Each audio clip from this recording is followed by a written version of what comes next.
अध्याय 3 से प्रश्नावली 3 में हम जो 12वां प्रश्न है उसको हमने छोड़ दिया था, तो उसको अब हल कर लेते हैं। तो प्रश्न क्रमांक 12 है, कक्षा 10वीं की टेस्ट परीक्षा में कमल के अंग्रेजी और गणित विषयों के प्राप्तांक का योग 40 है।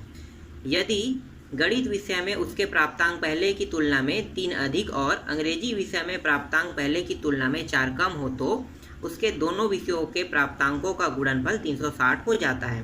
गणित और अंग्रेजी में कमल के प्राप्तांक ज्ञात कीजिए।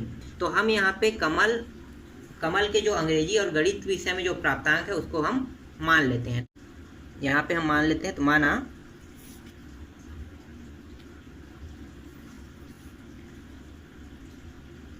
कमल को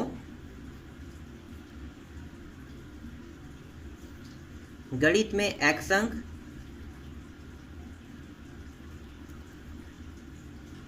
मिले तब अंग्रेजी में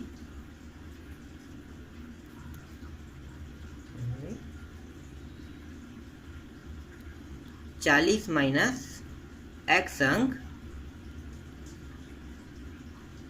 मिले होंगे।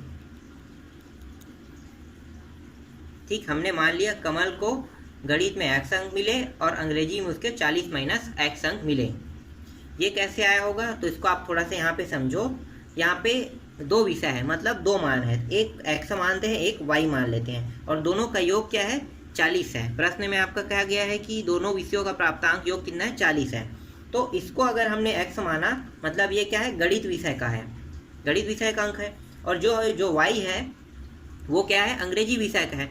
तो ये जो प्रश्न है वो एक चर वाला प्रश्न है, तो हम यहाँ पे y नहीं मान सकते, तो क्या करेंगे, इसको उस पर ले जाएंगे x बना के। ठीक है, तो ये x बराबर 40, या ऐसे करो, इस y को, इसको एक को x मान लिए और इसको ऐसे रख दो, ये इस x को इस पार ले जाओ, तो ये कितना हो जाएगा, 40 माइनस x हो गया। तो देखो आ गया ये 40 माइनस x। तो ये क्या हो गया, अंग्रेजी विषय में हमने 40 माइनस x अंक मिले, इसको मान लिया। अब क्या करेंगे, फिर प्रश्न में कह रहे हैं कि यदि गणित विषय में उसके प्राप्तांक की तुलना में 3 अंक अधिक हो, तो हम इसको 3 अंक अधिक करके अब यहाँ पे हल करेंगे। तो यहाँ पे लिखो, पहले की तुलना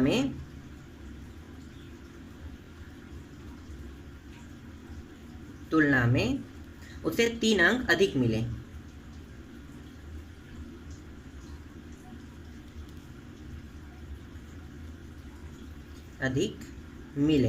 तो पहले कितना पाया था, x अंक पाया था ना, तो x में 3 अधिक, मतलब x प्लस 3 अंक अधिक मिले। इसको हम एक समीकरण नाम दे देते हैं। और दूसरा में जो अंग्रेजी है उसमें, तो अंग्रेजी में उसे पहले की तुलना में 4 अंक कम मिले। तो यहाँ पे लिखो, पहले की तुलना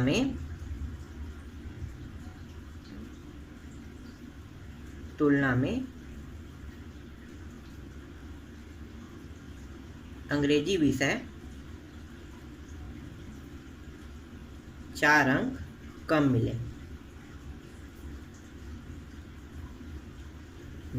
तो पहले कितना पाया था, 40 x पाया था, और 4 अंक कम हो गया तो -4 कर देंगे, घटा देंगे उसको, तो ये हो जाएगा 36 माइनस x अंक मिले। इसको दूसरा समीकरण दे देते हैं। अब क्या करेंगे, इन दोनों को गुणा कर देंगे ना, तो x प्लस 3 और 36 माइनस x का गुणा कर देते हैं, तो दोनों का गुणनफल कितना प्राप्त हुआ है, 360 प्राप्त हुआ है।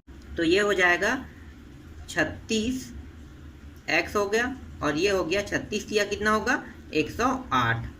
फिर ये माइनस है, ये प्लस है, तो माइनस हो जाएगा, x होगा, x का वर्ग हो जाएगा, और ये हो जाएगा -3x बराबर 360। ये जो x का वर्ग है इसको सामने ला लेते हैं, जमाते हुए लिखेंगे, तो ये हो गया -x का वर्ग हो गया।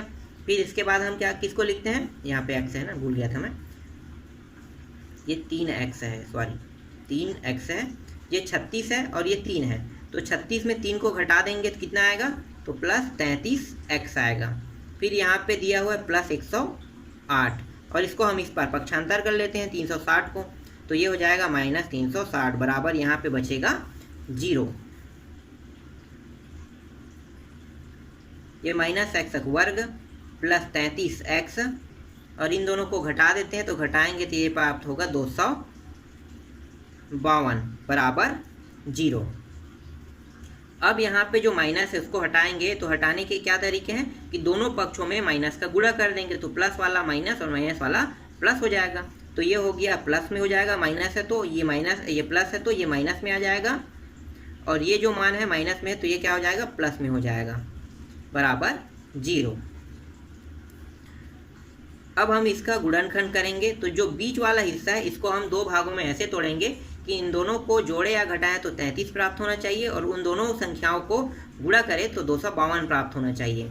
तो वो संख्या क्या हो सकता है, तो वो संख्या है 21 गुणित 12 को गुणा कर दो तो कितना प्राप्त हो रहा है, 252, और इन्हीं दोनों संख्याओं को जोड़ रहे हैं तो 33 प्राप्त हो रहा है। मतलब ये क्या है, हम 33 के स्थान पे 21 और 12 को ले सकते हैं। तो यहाँ पे लिखो x² minus 21x minus 12x। देखो इन दोनों को जोड़ रहे हैं तो माइनस यहाँ भी माइनस है, माइनस माइनस माइनस ही होगा, और जोड़ने पे 33 प्राप्त हो रहा है। और दोनों को जब गुणा करेंगे माइनस माइनस के साथ तो देखो प्लस 252 प्राप्त हो जाएगा।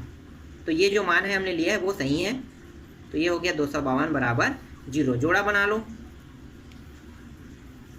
अब इसको आगे हल करो, तो यहाँ से क्या उभयनिष्ठ निकल सकता है, यहाँ से x उभयनिष्ठ निकल गए, यहाँ पे बचा है x माइनस 21। यहाँ पे हमने माइनस 12 को उभयनिष्ठ निकाल दिया, यहाँ बचा x माइनस 21 बराबर 0।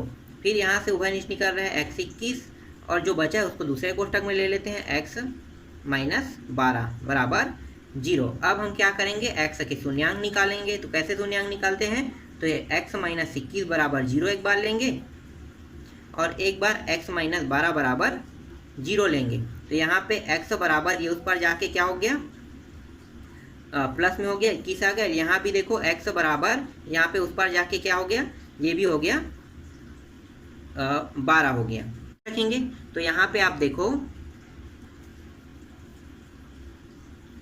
तो ये जो दोनों मान है ये कन्फर्म नहीं हो रहा है कि कौन गणित का है और कौन अंग्रेजी का है। तो हम क्या करेंगे, एक बार x बराबर जो 21 है इसको लेंगे गणित और अंग्रेजी के लिए, और एक बार x बराबर 12 है इसको हम गणित और अंग्रेजी के लिए दूसरी बार इसको रखेंगे।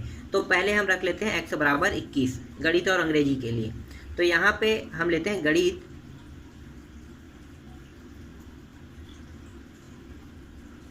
विषय में x बराबर 21 रखने पर तो x का जो मान है वो कितना है, 21 है, तो ये आ गया गणित का मान 21 आ गया। अब हम अंग्रेजी में रखते हैं, तो अंग्रेजी का मान कितना है, 40 माइनस x है। तो 40 माइनस x में हम यहाँ पे x का मान रख देंगे 21 रखेंगे, तो ये हो गया 21 बराबर ये प्राप्त हो गया हमें 19।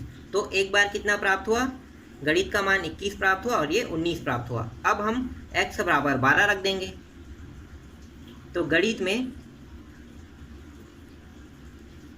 x बराबर 12, तो गणित का जो मान आ गया एक बार कितना प्राप्त हो गया, 12 अंक प्राप्त हुआ। और अंग्रेजी में 40 माइनस x में रखेंगे, तो ये हो गया 40 माइनस 12 बराबर ये हो जाएगा 28। तो ये क्या है, दोनों जो है वो हमारा आंसर है। तो इस तरह से दोनों मान हमारा निकल गया।